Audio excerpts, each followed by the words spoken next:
What's up guys, and welcome to this brand new video. I'm Zimmy Games, and today I'm going to be talking about why Amazon Luna and Google Stadia are really Xbox's main competitors going into this new generation of gaming. In this video, I will be talking about the different ways these three companies can leverage their current assets for gaming, the new game services business model, and specifically why Amazon and Google are such a dangerous potential competitor to Xbox.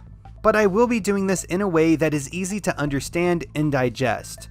So historically, Xbox and PlayStation have always been rivals in the gaming industry, as both of them developed and sold consoles to consumers so that they could sell software. And a lot of the times, they would even sell these consoles at a loss so that they could sell more software to consumers. And going into this new generation, it looks as if PlayStation is following this business model as of now, whereas Xbox is taking up a different business model and strategy altogether. According to Newzoo, in 2020, the global revenue of the games industry was broken down like this. The mobile gaming segment is 48% of all revenue. PC gaming makes 23%, and console gaming takes up 28%. Now, we must remember that under the console gaming segment, this entails all consoles, so Nintendo, PlayStation, and Xbox. As well as this console segment only makes up 28% of the global revenue.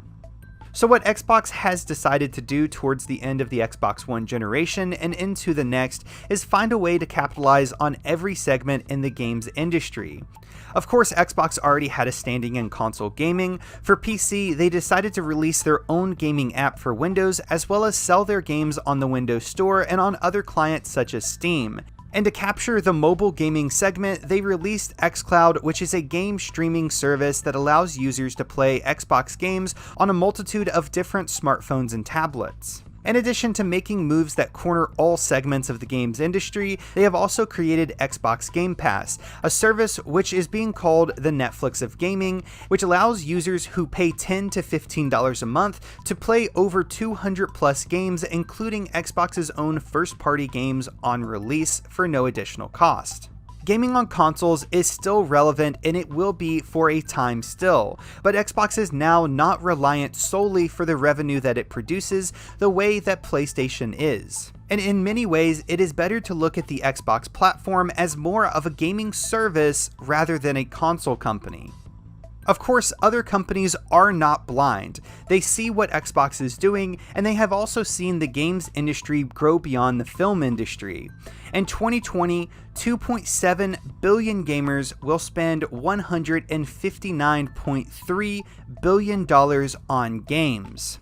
And as you would imagine, other companies definitely want a piece of this pie.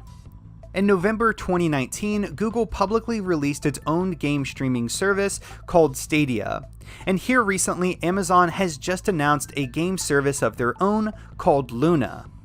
Undoubtedly, Luna is looking to be a stronger competitor out of the gates to Xbox than Stadia was, but even still, Stadia has real promise. The console wars that we are all used to are coming to an end, and the service wars are about to begin. Google Stadia so far has been perceived as a flop, and in a lot of ways I feel that this is definitely a fair evaluation. But nonetheless, they are still a $1 trillion company that has the resources to grow Stadia. Stadia's biggest issues right now seem to be offering value to consumers, and their reliance to online connectivity to actually play their games is a buffer to consumers who have slow or no internet. The online connectivity issue will be fixed with time as more users get access to high-speed internet. As to value, there really seems to be no reason to currently play on Stadia, as virtually all games that are available on Stadia are also available on other platforms. But this can be fixed if Google is willing to spend some money in the same way that Xbox has been purchasing countless studios, more recently Bethesda. Another challenge for Google as well is expanding their service to other regions. As of now, Stadia is only available in 14 countries, and out of these countries, 2 of them are in North America and the remaining 12 are in Europe, meaning that Google is leaving a tremendous amount of potential revenue and growth on the table. Looking at this chart on the screen right now, we can see gaming revenue per country. Out of the top 4, Google Stadia is only available in one of these countries. Not to mention that both Japan and South Korea are both very large markets for mobile gaming, which Stadia does support, and they also have fairly good internet in these countries to boot. Of course, most of these issues that Stadia has should be related to as growing pains. Getting into the gaming industry is a very challenging pursuit. We have seen many companies over the years try and fail in the gaming industry, and Steam is actually a very great example of this when looking at their Steam Machine console that they tried to launch early in this generation. But with Google's size, resources, and online infrastructure, I believe they should be able to build up Stadia and leverage their other assets such as YouTube to widely market and promote this service. It is just going to take time for Stadia to figure out what they need to do to succeed. But remember, just because a horse is slow out of the gate does not mean that they have lost the race. The PlayStation 3 released a year after the 360 with several issues, including a higher price, but regardless of all of this, the PlayStation 3 still ended up selling more units by the end of the generation. Amazon Luna, like I said before, is a newer creation out of the gates and looks to have more potential than Stadia did. Luna is very similar to Stadia in the sense that it uses the same streaming games approach. But Amazon does look more prepared going into gaming, and they seem to have more insights into what a modern gamer wants and what you need to convince consumers to adopt your platform. Like Google and Microsoft, Amazon is also a company valued at $1 trillion. So spending money to grow and invest into the platform the same way we've seen Microsoft invest in Xbox should not be a big issue.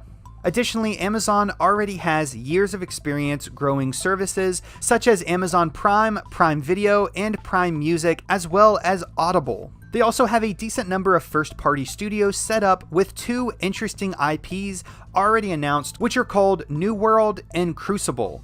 Amazon Luna will also work on iOS devices such as iPhones, as well as Mac, PC, and the Amazon Fire Stick, which several households already have plugged into their televisions right now, and Luna will eventually be coming to Android devices as well. This Amazon service is still in beta, so a lot of information is still unknown and a lot of features have not been fleshed out. But nonetheless, Amazon really seems like they know what gamers want. The price currently for Luna is $6, which compared to Game Pass and Stadia is extremely competitive, but prices might go up as Luna leaves beta. It is also not unreasonable to think that Amazon might include Luna as a benefit in its already existing Amazon Prime memberships, which is already packed with value as is and also carries a large number of subscribers already. And similar to how Google owns YouTube, Amazon also owns Twitch and Amazon.com, which has multiple ways to be leveraged to market and promote Luna.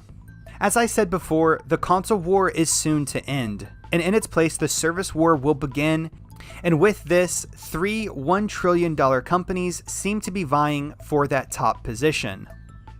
And this is why we hear Xbox making statements such as PlayStation is no longer their main competitor. While everyone else has been looking in the past, Xbox has been looking towards the future. And to clarify, this video is not a video bashing Sony in any way, only an objective evaluation of where the games industry is heading and who the main competitors currently seem to be. But in no way in this video am I trying to discredit Sony, what they are doing, and their potential to expand the PlayStation brand in a similar way to what Xbox is doing. PlayStation definitely has great potential in this upcoming console generation, and we have seen them start to take baby steps in the direction Xbox is heading, publishing their older first-party IPs on PC and making several changes to their own service, PlayStation Now, are great examples of this. Undoubtedly, PlayStation is still a relevant company in the games industry, and their first-party lineup is still one of the best. They are just taking a slower and safer leap into the gaming service market. But it should also not be ignored that Sony is a $97 billion company that is facing off against not 1, not 2, but 3 $1 trillion companies who are all competing for that #1 spot.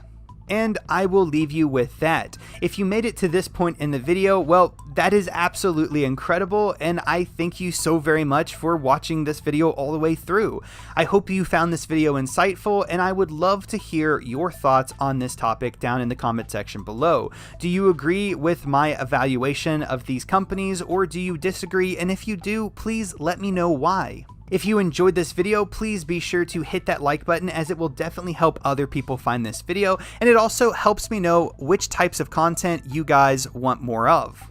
And if you're not already doing so, be sure to hit that subscribe button so you never miss out on any future videos like this.